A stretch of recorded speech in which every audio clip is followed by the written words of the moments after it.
guys, and welcome back to another mukbang. I hope you guys are all having an amazing day, night, whatever it is. We are going to be eating some white bean chili. It's not really easy for me to tip it because it's chili and it's gonna spill all over me. I've got 3 different types of beans in here. I put some avocado, some sour cream, some cheese. There's poblano chili peppers in here. There's just all sorts of numminess. And I cannot wait. There's a lot of lime juice in this, which makes me really excited. Okay. And I think I can actually take it down a book. That's a bit much. It's a bit much. Okay.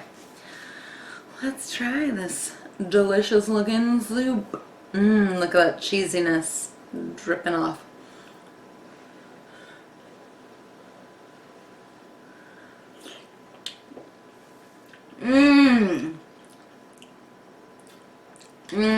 I might need to heat it up when we get further down because it's quite cooled down with all that sour cream.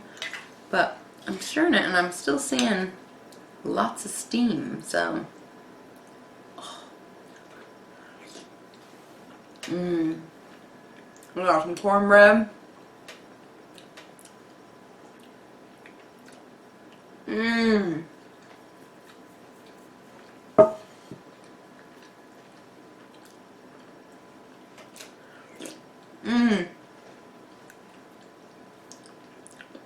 I have yet to get any poblano chili, and there's some hominy, so this is a piece of hominy. Okay. Alright. Hominy's not bad. I talk shit about it. Stop licking, Carter. Stop licking. So good. I'm glad you guys liked all my conspiracy talk yesterday. That was fun. That's totally, a lot of that stuff is not conspiracy theories. Those are actual historical proven facts.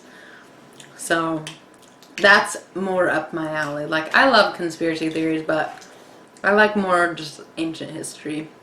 Actual ancient history. I like ancient aliens, but I just don't believe in aliens, really. I used to, but the older I get, the more I'm like, meh. If aliens came to this planet, I'm pretty sure we would either know or we wouldn't be here. Because they know what have fucked us up.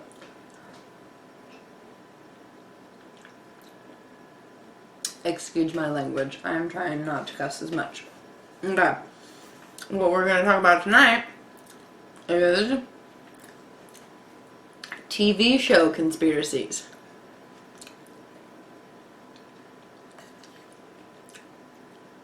There's a conspiracy theory that Bayside High is nothing more than Zach Morris's dream world. Way too long of a thing for me to read.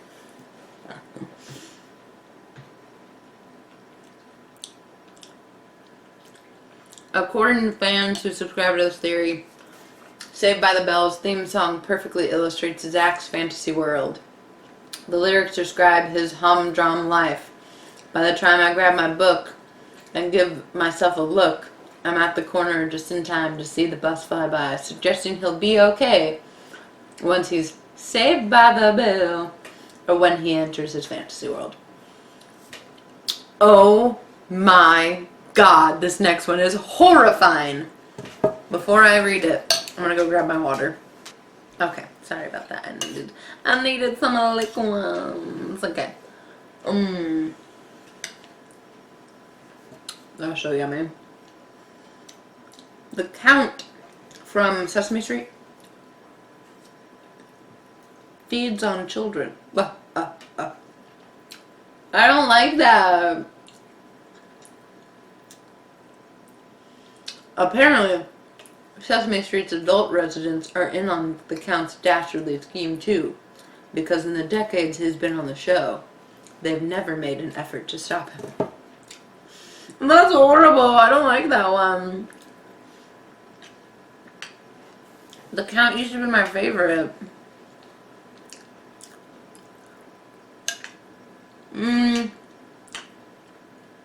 I feel like this chili would have been fine without the hominy. The hominy just adds more of like a texture. The Fresh Prince is dead. Some fans of The Fresh Prince of Bel-Air are convinced that Will was dead for the duration of the show's 6-season run. Their theory fixates on the sitcom's opening theme song, which states that Will Smith was hanging out, chilling out, maxing, relaxing, all cool, if you will, when some guys were up to no good came along. As the song goes on, he got into one little fight and his mom got scared. Then he told him he'd have to move to his auntie and uncle in Bel-Air. But what if Will never made it to Bel-Air and instead died in the fight? These fans believe it was God who drove the rare cab to take Will to the Banks mansion, in this case heaven, which he refers to as his kingdom.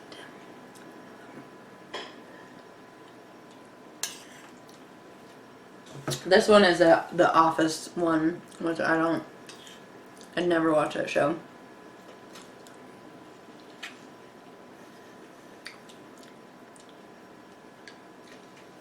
Toby is the real Scranton Strangler. I can get the gist of it.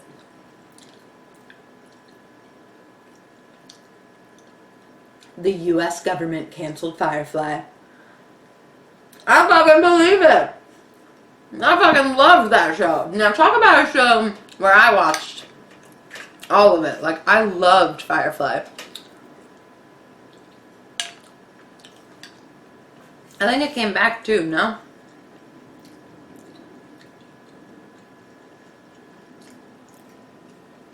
We'll talk about this one in a minute. I need to eat a little more. It's alright, 'cause you'll stand by the bell.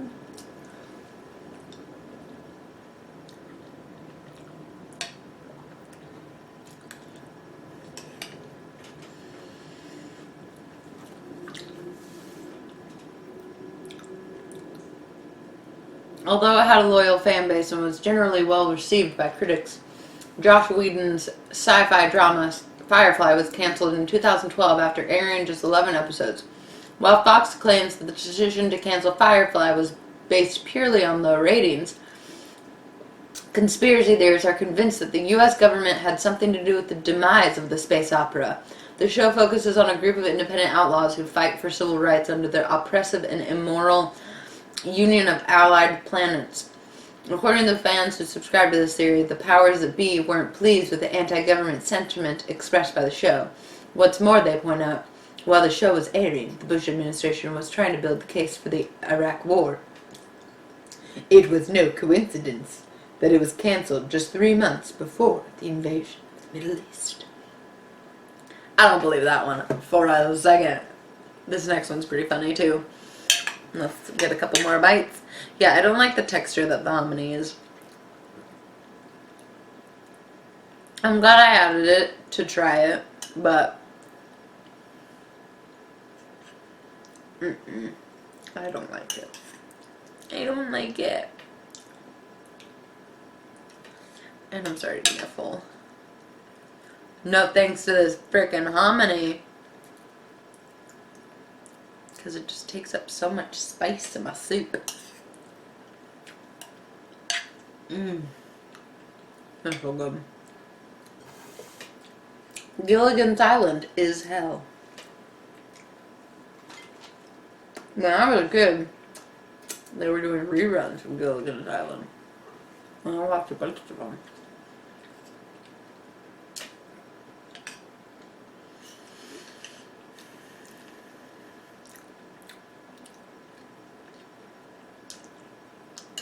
We'll talk about it in a second. I'm sorry.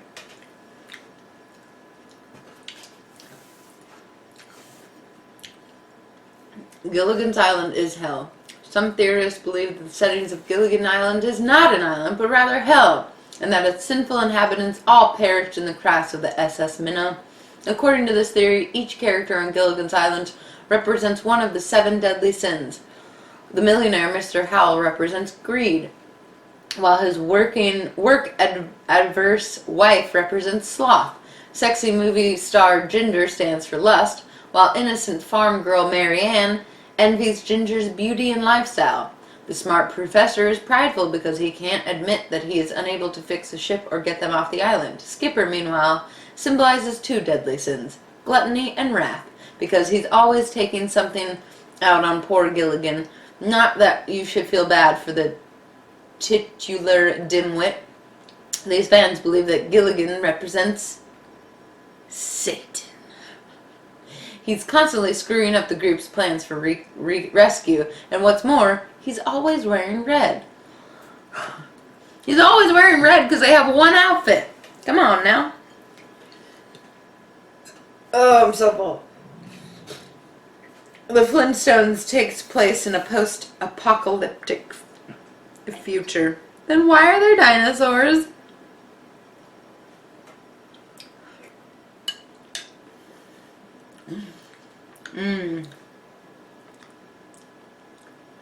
How many? You ruin the texture of the soup. Honestly.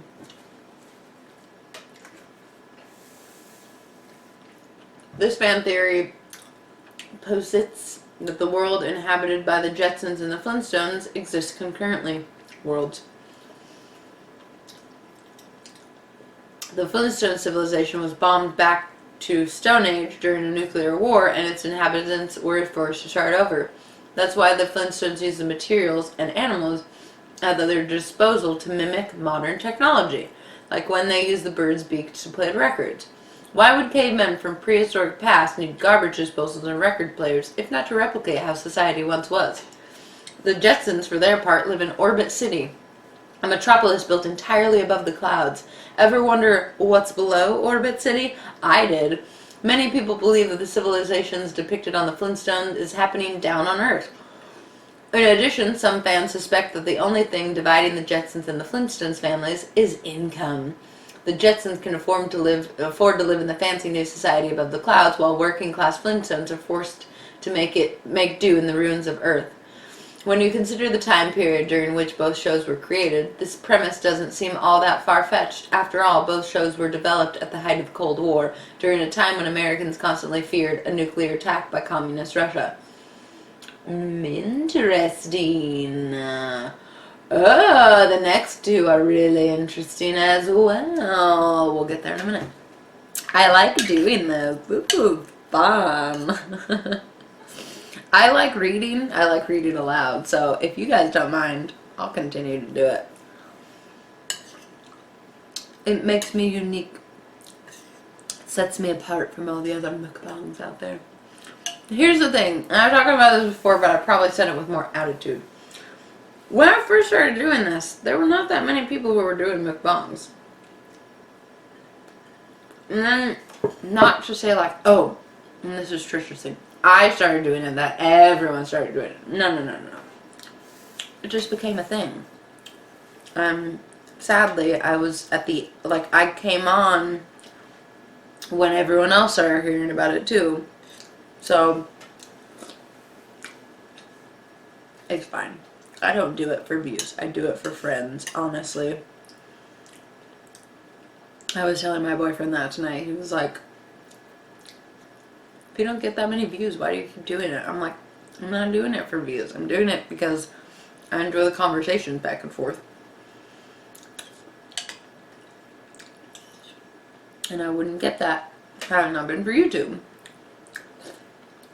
Because, I mean, yeah, sure, I could comment on other people's videos and da-da-da-da-da and try to find people who like the same videos, but it's like making your own channel and putting yourself out there. More people can find you that way. Okay.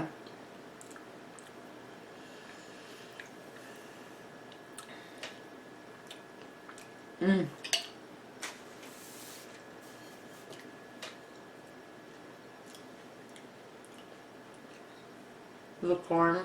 I'm getting real full.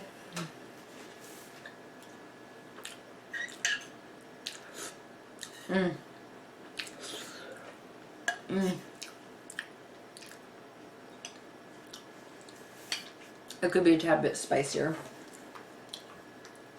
Next one.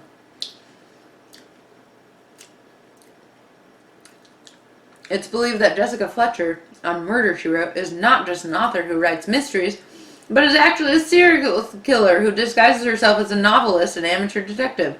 How else would Jessica Fletcher again and again randomly stumble upon a dead body and later figure out who the murderer is? Consider, too, that Fletcher lives in the cozy coastal town of Cabot Cove, Maine, population 3,500. During the 12 years the show was on, 268 people were murdered, which would statistically make Cabot Cove the murder capital of the world. Either killers are flocking to New England Village, or Jessica Fletcher is the serial killer murderer whose gentle and pleasant British demeanor serves to throw people off her trail. It was pretty funny. This is a good one. I think this is the last one.